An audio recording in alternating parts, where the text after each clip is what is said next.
ಬೀದಿ ಬದಿ ವ್ಯಾಪಾರಿಗಳಿಗೆ ಆದಾಯ ತೆರಿಗೆ ಇಲಾಖೆ ಅಧಿಕಾರಿಗಳು ಶಾಕ್ ಕೊಟ್ಟಿದ್ದಾರೆ.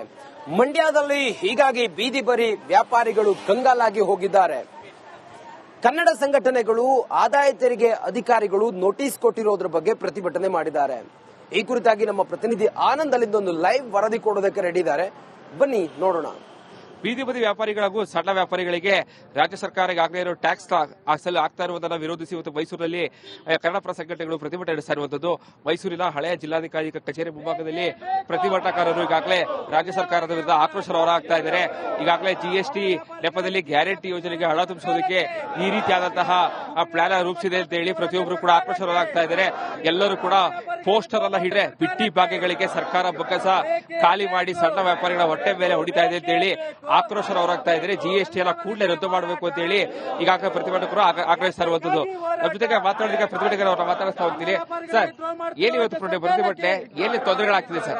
ಏನೇ ತೊಂದರೆಗಳಾಗ್ತಿದೆ ಸರ್? ರಾಜ್ಯದ ಬೊಕ್ಕಸ ತುಂಬಿಸ್ಕೊಳ್ಳಕ್ಕೆ ರಾಜ್ಯ ಸರ್ಕಾರ ಹೊಸದಾಗಿ ಒಂದು ಅಭಿಯಾನ ಶುರು ಮಾಡಿದೆ. ಏನು ಸಣ್ಣ ಪುಟ್ಟ ವ್ಯಾಪಾರಿಗಳಿದ್ದಾರೆ, ಹೂ ಮಾರೋರು, ಹಣ್ಣು ಮಾರೋರು, ಪೆಟ್ಟಿ ವ್ಯಾಪಾರಿಗಳಿಗೂ ಜಿಎಸ್ಟಿ ವಿಧಿಸುವ ಮೂಲಕ ಏನು ಒಬ್ಬೊಬ್ಬರಿಗೆ ನಾವು ಟಿವಿ ನೋಡ್ತಾ ಇದೀವಿ, ಒಬ್ಬೊಬ್ಬರು ಸಣ್ಣ ಹೂ ಅಂಗಡಿ, ಇದ್ರ ಅಂಗಡಿ ಅವರಿಗೆ, ಟೀ ಅಂಗಡಿ ಅವರಿಗೆ 40 ಲಕ್ಷ 50 ಲಕ್ಷ 1 ಕೋಟಿ ಕಟ್ಟಿದ್ದಾರೆ. ಯಾರಪ್ಪ ಮನೆ ಟ್ಯಾಕ್ಸ್ ಸ್ವಾಮಿ? ನೀವೇನು ಅದಾನಿ ಹತ್ರ ಅಥವಾ ವಿಜಯ ಮಲ್ಯನ್ ಟ್ಯಾಕ್ಸ್ ಕೇಳ್ತಾ ಇರಲ್ಲ? ಬಡ ವ್ಯಾಪಾರಿಗಳು, ಸಣ್ಣ ಪುಟ್ಟ ವ್ಯಾಪಾರಿಗಳು ಇವತ್ತು ಒಂದು 5,000 ಬಂಡವಾಳ ಹಾಕಿ ನಾಳೆ ಒಂದು 500 ರೂಪಾಯಿ ಸಂಪಾದನೆ ಮಾಡ್ತಾರೆ.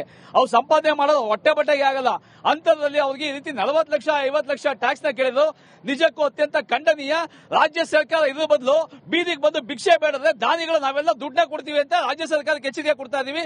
ಆಮೇಲೆ ಏನು ಪಾಪ ಬಡ ವ್ಯಾಪಾರಿಗಳು UPI ಏನಿದೆ, ಗೂಗಲ್ ಪೇ, ಫೋನ್ ಪೇ, ಕಳೆದ 6 ವರ್ಷಗಳಿಂದ ಜನಗಳೆಲ್ಲ ಜೋಬಲ್ ದುಡ್ಡು ಇಟ್ಕೊಳ್ಳದೆ ಡಿಜಿಟಲ್ ವ್ಯವಹಾರ ಮಾಡ್ತಾ ಇದೀವಿ. ಬಹಳ ಅನುಕೂಲವಾಗಿ ಎಲ್ಲರಿಗೂ ವ್ಯಾಪಾರಗಳಾಗ್ತಾ ಇದೆ.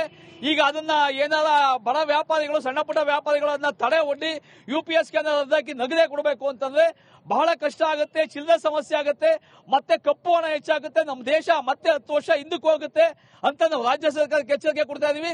ಆಮೇಲೆ ನಾವು ನೋಡಿದಾಗೆ ಯಾವ ರಾಜ್ಯ ಸರ್ಕಾರದಲ್ಲಿ ಈ ನಿಯಮ ಇಲ್ಲ. ಹೊಸದಾಗಿ ತಂದು ನೀವು UPI ನ ಮತ್ತೆ ಈ ಆನ್ಲೈನ್ ಪೇಮೆಂಟ್ಗಳನ್ನ, ಡಿಜಿಟಲ್ ಪೇಮೆಂಟ್ ನ ನೀವು ಹಾಳು ಮಾಡಬೇಕು, ಕೇಂದ್ರ ಸರ್ಕಾರಕ್ಕೆ ಕಪ್ಪು ಚುಕ್ಕೆ ತಿರ್ಬೇಕು ಅಂತ ಮಾಡ್ತಾ ಇದ್ರ ಈ ಕೂಡಲೇ ನೀವು ಇದನ್ನ ವಾಪಸ್ ಪಡಿಬೇಕು, ಜನಗಳಿಗೆ ಅನುಕೂಲ ಆಗಂಗೆ ನೀವು ಮಾಡ್ಕೊಡ್ಬೇಕು ಅಂತ ಹೇಳ್ತಾ ಇದೀವಿ.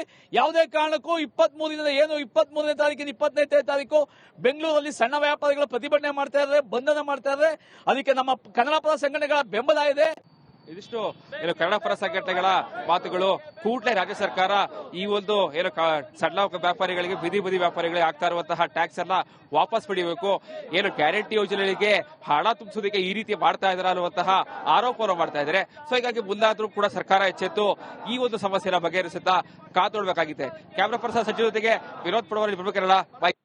ಬೀದಿ ಬದಿ ವ್ಯಾಪಾರಿಗಳಿಗೆ ಆದಾಯ ತೆರಿಗೆ ಇಲಾಖೆ ಅಧಿಕಾರಿಗಳು ಶಾಕ್ ಕೊಟ್ಟಿದ್ದಾರೆ. ಮಂಡ್ಯದಲ್ಲಿ ಹೀಗಾಗಿ ಬೀದಿ ಬದಿ ವ್ಯಾಪಾರಿಗಳು ಕಂಗಾಲಾಗಿ ಹೋಗಿದ್ದಾರೆ. ಕನ್ನಡ ಸಂಘಟನೆಗಳು ಆದಾಯ ತೆರಿಗೆ ಅಧಿಕಾರಿಗಳು ನೋಟಿಸ್ ಕೊಟ್ಟಿರೋದ್ರ ಬಗ್ಗೆ ಪ್ರತಿಭಟನೆ ಮಾಡಿದ್ದಾರೆ. ಈ ಕುರಿತಾಗಿ ನಮ್ಮ ಪ್ರತಿನಿಧಿ ಆನಂದ್ ಅಲ್ಲಿಂದ ಒಂದು ಲೈವ್ ವರದಿ ಕೊಡೋದಕ್ಕೆ ರೆಡಿ ಇದ್ದಾರೆ. ಬನ್ನಿ ನೋಡೋಣ. ಬೀದಿ ಬದಿ ವ್ಯಾಪಾರಿಗಳಿಗೂ ಸಣ್ಣ ವ್ಯಾಪಾರಿಗಳಿಗೆ ರಾಜ್ಯ ಸರ್ಕಾರ ಈಗಾಗಲೇ ಇರೋ ಟ್ಯಾಕ್ಸ್ ಆಗ್ತಾ ಇರುವುದನ್ನು ವಿರೋಧಿಸಿ ಇವತ್ತು ಮೈಸೂರಿನಲ್ಲಿ ಕನ್ನಡಪರ ಸಂಘಟನೆಗಳು ಪ್ರತಿಭಟನೆ ನಡೆಸ್ತಾ ಇರುವಂತದ್ದು. ಮೈಸೂರಿನ ಹಳೆಯ ಜಿಲ್ಲಾಧಿಕಾರಿ ಕಚೇರಿ ಮುಂಭಾಗದಲ್ಲಿ ಪ್ರತಿಭಟನಾಕಾರರು ಈಗಾಗಲೇ ರಾಜ್ಯ ಸರ್ಕಾರದ ವಿರುದ್ಧ ಆಕ್ರೋಶ ಹೊರಹಾಕ್ತಾ ಇದ್ದಾರೆ. ಈಗಾಗಲೇ ಜಿಎಸ್ಟಿ ನೆಪದಲ್ಲಿ ಗ್ಯಾರಂಟಿ ಯೋಜನೆಗೆ ಹಣ ತುಂಬಿಸೋದಕ್ಕೆ ಈ ರೀತಿಯಾದಂತಹ ಪ್ಲಾನ್ ರೂಪಿಸಿದೆ ಅಂತ ಹೇಳಿ ಪ್ರತಿಯೊಬ್ಬರು ಕೂಡ ಆಕ್ರೋಶ ಹೊರಹಾಕ್ತಾ ಇದ್ದಾರೆ. ಎಲ್ಲರೂ ಕೂಡ ಪೋಸ್ಟರ್ ಎಲ್ಲ ಹಿಡಿದ್ರೆ ಬಿಟ್ಟಿ ಭಾಗ್ಯಗಳಿಗೆ ಸರ್ಕಾರ ಬೊಕ್ಕಸ ಖಾಲಿ ಮಾಡಿ ಸಣ್ಣ ವ್ಯಾಪಾರಿಗಳ ಹೊಟ್ಟೆ ಮೇಲೆ ಹೊಡಿತಾ ಇದೆ ಅಂತ ಹೇಳಿ ಆಕ್ರೋಶ ಹೊರಹಾಕ್ತಾ ಇದ್ದಾರೆ. ಜಿಎಸ್ಟಿ ಎಲ್ಲ ಕೂಡಲೇ ರದ್ದು ಮಾಡಬೇಕು ಅಂತ ಹೇಳಿ ಈಗಾಗಲೇ ಪ್ರತಿಭಟಕರು ಆಗ್ರಹಿಸ್ತಾ ಇರುವಂತದ್ದು. ನಮ್ಮ ಜೊತೆಗೆ ಮಾತಾಡೋದಕ್ಕೆ ಪ್ರತಿಭಟಕರು ಮಾತಾಡಿಸ್ತಾ ಹೋಗ್ತೀನಿ. ಸರ್, ಏನಿವತ್ತು ಪ್ರತಿಭಟನೆ ಏನೇ ತೊಂದರೆಗಳಾಗ್ತಿದೆ ಸರ್? ಏನೇ ತೊಂದರೆಗಳಾಗ್ತಿದೆ ಸರ್? ರಾಜ್ಯದ ಬೊಕ್ಕಸ ತುಂಬಿಸ್ಕೊಳ್ಳಕ್ಕೆ ರಾಜ್ಯ ಸರ್ಕಾರ ಹೊಸದಾಗಿ ಒಂದು ಅಭಿಯಾನ ಶುರು ಮಾಡಿದೆ. ಏನು ಸಣ್ಣ ಪುಟ್ಟ ವ್ಯಾಪಾರಿಗಳಿದ್ದಾರೆ, ಹೂ ಮಾರೋರು, ಹಣ್ಣು ಮಾರೋರು, ಪೆಟ್ಟಿ ವ್ಯಾಪಾರಿಗಳಿಗೂ ಜಿಎಸ್ಟಿ ವಿಧಿಸುವ ಮೂಲಕ ಏನು ಒಬ್ಬೊಬ್ಬರಿಗೆ ನಾವು ಟಿವಿ ನೋಡ್ತಾ ಇದೀವಿ, ಒಬ್ಬೊಬ್ಬರು ಸಣ್ಣ ಹೂ ಅಂಗಡಿ, ಇದ್ರ ಅಂಗಡಿ ಅವರಿಗೆ, ಟೀ ಅಂಗಡಿ ಅವರಿಗೆ 40 ಲಕ್ಷ 50 ಲಕ್ಷ 1 ಕೋಟಿ ಕಟ್ಟಿದ್ದಾರೆ. ಯಾರಪ್ಪ ಮನೆ ಟ್ಯಾಕ್ಸ್ ಸ್ವಾಮಿ? ನೀವೇನು ಅದಾನಿ ಹತ್ರ ಅಥವಾ ವಿಜಯ ಮಲ್ಯನ್ ಟ್ಯಾಕ್ಸ್ ಕೇಳ್ತಾ ಇರಲ್ಲ? ಬಡ ವ್ಯಾಪಾರಿಗಳು, ಸಣ್ಣ ಪುಟ್ಟ ವ್ಯಾಪಾರಿಗಳು ಇವತ್ತು ಒಂದು 5,000 ಬಂಡವಾಳ ಹಾಕಿ ನಾಳೆ ಒಂದು 500 ರೂಪಾಯಿ ಸಂಪಾದನೆ ಮಾಡ್ತಾರೆ. ಅವ್ರು ಸಂಪಾದನೆ ಮಾಡೋದು ಹೊಟ್ಟೆ ಬಟ್ಟೆಗೆ ಆಗಲ್ಲ. ಅಂತರದಲ್ಲಿ ಅವ್ರಿಗೆ ಈ ರೀತಿ 40 ಲಕ್ಷ 50 ಲಕ್ಷ ಟ್ಯಾಕ್ಸ್ ನ ಕೇಳಿದ್ರು ನಿಜಕ್ಕೂ ಅತ್ಯಂತ ಖಂಡನೀಯ. ರಾಜ್ಯ ಸರ್ಕಾರ ಇದ್ರ ಬದಲು ಬೀದಿಗೆ ಬಂದು ಭಿಕ್ಷೆ ಬೇಡದ್ರೆ ದಾನಿಗಳು ನಾವೆಲ್ಲ ದುಡ್ಡನ್ನ ಕೊಡ್ತೀವಿ ಅಂತ ರಾಜ್ಯ ಸರ್ಕಾರಕ್ಕೆ ಎಚ್ಚರಿಕೆ ಕೊಡ್ತಾ ಇದೀವಿ. ಆಮೇಲೆ ಏನು ಪಾಪ ಬಡ ವ್ಯಾಪಾರಿಗಳು UPI ಏನಿದೆ, ಗೂಗಲ್ ಪೇ, ಫೋನ್ ಪೇ, ಕಳೆದ 6 ವರ್ಷಗಳಿಂದ ಜನಗಳೆಲ್ಲ ಜೋಬಲ್ ದುಡ್ಡು ಇಟ್ಕೊಳ್ಳದೆ ಡಿಜಿಟಲ್ ವ್ಯವಹಾರ ಮಾಡ್ತಾ ಇದೀವಿ. ಬಹಳ ಅನುಕೂಲವಾಗಿ ಎಲ್ಲರಿಗೂ ವ್ಯಾಪಾರಗಳಾಗ್ತಾ ಇದೆ.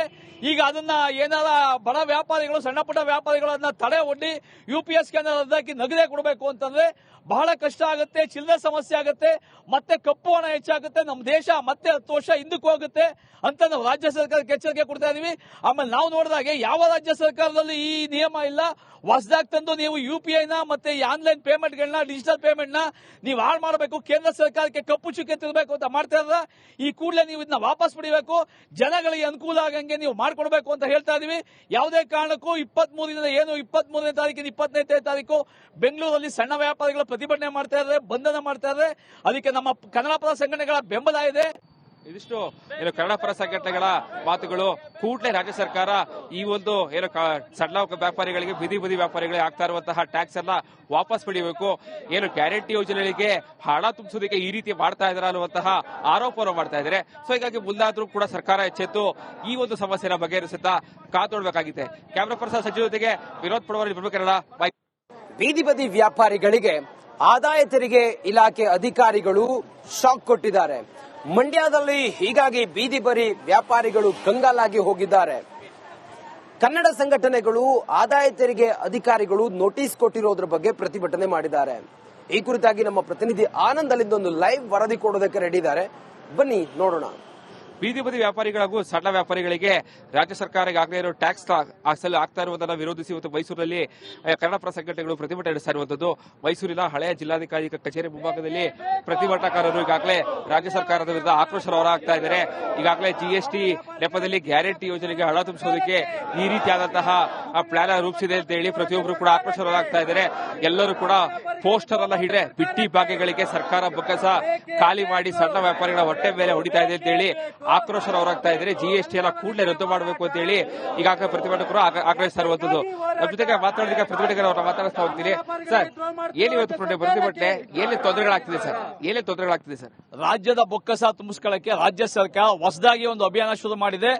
ಸಣ್ಣ ಪುಟ್ಟ ವ್ಯಾಪಾರಿಗಳಿದ್ದಾರೆ, ಹೂ ಮಾರೋರು, ಹಣ್ಣು ಮಾರೋರು, ಪೆಟ್ಟಿ ವ್ಯಾಪಾರಿಗಳಿಗೂ GST ವಿಧಿಸುವ ಮೂಲಕ ಒಬ್ಬೊಬ್ಬರಿಗೆ ನಾವು ಟಿವಿ ನೋಡ್ತಾ ಇದೀವಿ, ಒಬ್ಬೊಬ್ಬರು ಸಣ್ಣ ಹೂ ಅಂಗಡಿ, ಅಂಗಡಿ ಅವರಿಗೆ, ಟೀ ಅಂಗಡಿ ಅವರಿಗೆ 40 ಲಕ್ಷ 50 ಲಕ್ಷ 1 ಕೋಟಿ ಕಟ್ಟಿದ್ದಾರೆ.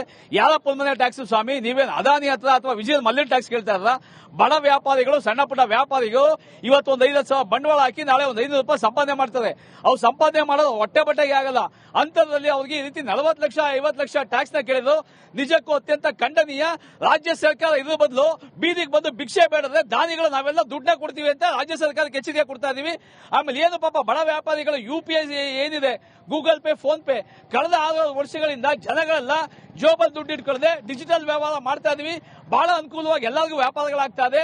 ಈಗ ಅದನ್ನ ಏನಾರ ಬಡ ವ್ಯಾಪಾರಿಗಳು, ಸಣ್ಣ ಪುಟ್ಟ ವ್ಯಾಪಾರಿಗಳು ಅದನ್ನ ತಡೆ ಒಡ್ಡಿ UPS ಕೇಂದ್ರ ರದ್ದಾಕಿ ನಗದೆ ಕೊಡಬೇಕು ಅಂತಂದ್ರೆ ಬಹಳ ಕಷ್ಟ ಆಗುತ್ತೆ, ಚಿಲ್ಲರೆ ಸಮಸ್ಯೆ ಆಗುತ್ತೆ, ಮತ್ತೆ ಕಪ್ಪು ಹಣ ಹೆಚ್ಚಾಗುತ್ತೆ, ನಮ್ಮ ದೇಶ ಮತ್ತೆ 10 ವರ್ಷ ಹಿಂದಕ್ಕೆ ಹೋಗುತ್ತೆ ಅಂತ ನಾವು ರಾಜ್ಯ ಸರ್ಕಾರಕ್ಕೆ ಎಚ್ಚರಿಕೆ ಕೊಡ್ತಾ ಇದೀವಿ. ಆಮೇಲೆ ನಾವು ನೋಡಿದಾಗೆ ಯಾವ ರಾಜ್ಯ ಸರ್ಕಾರದಲ್ಲಿ ಈ ನಿಯಮ ಇಲ್ಲ. ಹೊಸದಾಗಿ ತಂದು ನೀವು UPI ನ ಮತ್ತೆ ಈ ಆನ್ಲೈನ್ ಪೇಮೆಂಟ್ಗಳನ್ನ, ಡಿಜಿಟಲ್ ಪೇಮೆಂಟ್ ನ ನೀವು ಹಾಳು ಮಾಡಬೇಕು, ಕೇಂದ್ರ ಸರ್ಕಾರಕ್ಕೆ ಕಪ್ಪು ಚುಕ್ಕೆ ತಿರ್ಬೇಕು ಅಂತ ಮಾಡ್ತಾ ಇದ್ರ ಈ ಕೂಡಲೇ ನೀವು ಇದನ್ನ ವಾಪಸ್ ಪಡಿಬೇಕು, ಜನಗಳಿಗೆ ಅನುಕೂಲ ಆಗಂಗೆ ನೀವು ಮಾಡ್ಕೊಡ್ಬೇಕು ಅಂತ ಹೇಳ್ತಾ ಇದೀವಿ. ಯಾವುದೇ ಕಾರಣಕ್ಕೂ 23ನೇ ತಾರೀಕಿನ 25ನೇ ತಾರೀಕು ಬೆಂಗಳೂರಲ್ಲಿ ಸಣ್ಣ ವ್ಯಾಪಾರಿಗಳ ಪ್ರತಿಭಟನೆ ಮಾಡ್ತಾ ಇದ್ದಾರೆ, ಬಂಧನ ಮಾಡ್ತಾ ಇದ್ದಾರೆ. ಅದಕ್ಕೆ ನಮ್ಮ ಕನ್ನಡ ಪರ ಸಂಘಟನೆಗಳ ಬೆಂಬಲ ಇದೆ. ಇದಿಷ್ಟು ಕನ್ನಡ ಪರ ಸಂಘಟನೆಗಳ ಮಾತುಗಳು. ಕೂಡಲೇ ರಾಜ್ಯ ಸರ್ಕಾರ ಈ ಒಂದು ಸಣ್ಣ ವ್ಯಾಪಾರಿಗಳಿಗೆ, ಬೀದಿ ವ್ಯಾಪಾರಿಗಳಿಗೆ ಆಗ್ತಾ ಇರುವಂತಹ ಟ್ಯಾಕ್ಸ್ ಅನ್ನ ವಾಪಸ್ ಪಡಿಬೇಕು. ಗ್ಯಾರಂಟಿ ಯೋಜನೆಗಳಿಗೆ ಹಣ ತುಂಬಿಸೋದಕ್ಕೆ ಈ ರೀತಿ ಮಾಡ್ತಾ ಇದಾರೆ ಅನ್ನುವಂತಹ ಆರೋಪವನ್ನು ಮಾಡ್ತಾ ಇದ್ದಾರೆ. ಸೊ ಹೀಗಾಗಿ ಮುಂದಾದ್ರೂ ಕೂಡ ಸರ್ಕಾರ ಎಚ್ಚೆತ್ತು ಈ ಒಂದು ಸಮಸ್ಯೆನ ಬಗೆಹರಿಸುತ್ತಾ ಕಾತೊಡ್ಬೇಕಾಗಿದೆ. ಕ್ಯಾಮರಾ ಪರ್ಸನ್ ಸಚಿವ ಜೊತೆಗೆ ವಿನೋದ್ ಪಡವರ್, ಕನ್ನಡ.